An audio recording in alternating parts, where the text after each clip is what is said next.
I'm Norm, I'm Norm Dean, speaking about two parcels.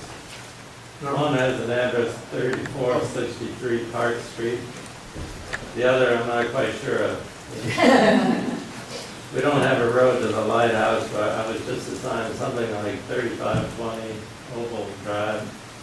Opal Drive is in the city only. In fact, it's a parking lot, so we can use those as we see fit. As manager of the Suag Twp Lighthouse LLC at the west end of the Oxbow Lagoon and co-owner of the studio property at the southwest of the bend of the lagoon. Do you have copies of what I'm going to read? Yeah, we have. Okay.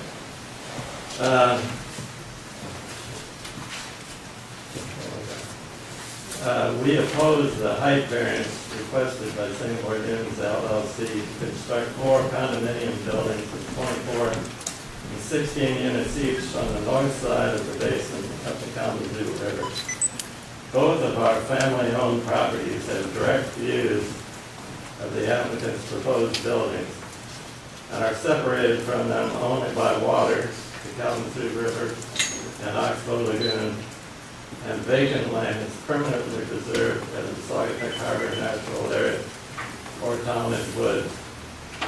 Both properties see the sails and hear the wails of boats passing through the basin and channel.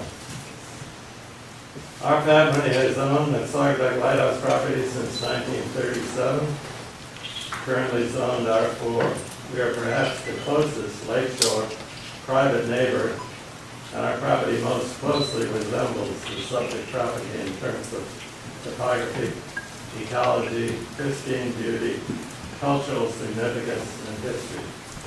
We take pride in our environmental stewardship, and for more than 75 years have helped protect this delicate ecosystem against threats from invasive species, man, machine, and development. In fact, we have no electricity and no road access. We feel that living this low-impact lifestyle appropriately respects the natural character of the area. Height variances up to nearly 3 times what is allowable by zoning would surely destroy the very character of the place that we so cherish. The lakeshore area surrounding our properties has been lightly settled, if at all, for the past 150 years. The light, pollution, noise, and congestion would accompany these huge, high occupancy condos and would severely disrupt the quiet natural character of the lakeshore and surrounding area. Blockbuster structures of basically 5 to 9 stories in the middle of the fragile dune land and adjacent to designated natural areas and educational camps is plainly out of character and simply makes no sense. It would severely impact enjoyment of not only our properties, but the enjoyment of neighbors and visitors to the Suag Twp Harbor Natural Area, Talmadge Woods, Oxbow, and the Old Harbor. The variance applicant himself recognizes the impact of buildings heights on view sheds and scenic beauty in the area, and in fact imposed CCRs, covenants, addictions, and restrictions on the South Denison property immediately before he sold it. Those CCRs stipulate that, quote, no part of any such building or structure shall be more than 24 feet in height, measured from the base of the building to the highest point of the roof. That's unquote. I give the reference which they filed, and it's either permanent or 50 years or 30 years, I forget which.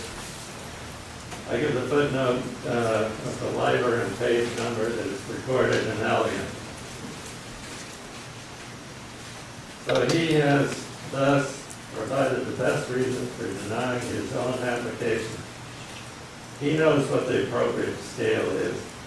24 feet from base to to highest point. Our families, including 3 living architects with intimate knowledge of the area, find the presentation drawings of the project to be misleading in the use of backdrop topography, which makes the buildings seem smaller than they are. That's an awfully big sailboat. and the use of midpoint roof heights, which mask the actual total building height. I scaled these off using the scale on the application. In fact, the stated heights of 54.5 to 60.5 feet from base to roof midpoint actually measured from 71 to 90.5 from base to highest point. The 90.5 feet height is 2.5 times the zoning maximum of 35 feet and does not include the 20-foot flagpole. Just for comparison, our lighthouse, which is familiar to most people in the area, is only 19 feet to the midpoint of the main roof, not 60.5, and only 33 feet from the ground to the top of the cupola roof, not 90.5. It is pointed with no light in the tower, not broad like a billboard. Our ongoing remodel, underway without variance, does not expand the structure above the ground floor. The applicant points out that several neighborhood properties have had variances. The Dune Schooners, Oxbow, Pine Trail Camp, and the Dennison family home. I do not believe any of these were height variances, although I'm not so sure about Kenny Dennison. Height variance, they're not height variances, which is only the request of the applicant. Since there is no demonstrated hardship, site constraint, or compelling reason to grant the requested variances, we request that the Saugatuck Township Zoning Board of Appeals decline the variance proposed by Singapore Dunes LLC. These variances are counter to current zoning, counter to current master plan, counter to the stated objectives of the applicant's website, and would have a harmful effect on the use and enjoyment of our properties and visitors to the neighboring public area, Saugatuck Harbor Natural Area, Commons Woods, Oxbow, Old Harbor. They're definitely not in the public interest. Thank you. Thank you, Norm.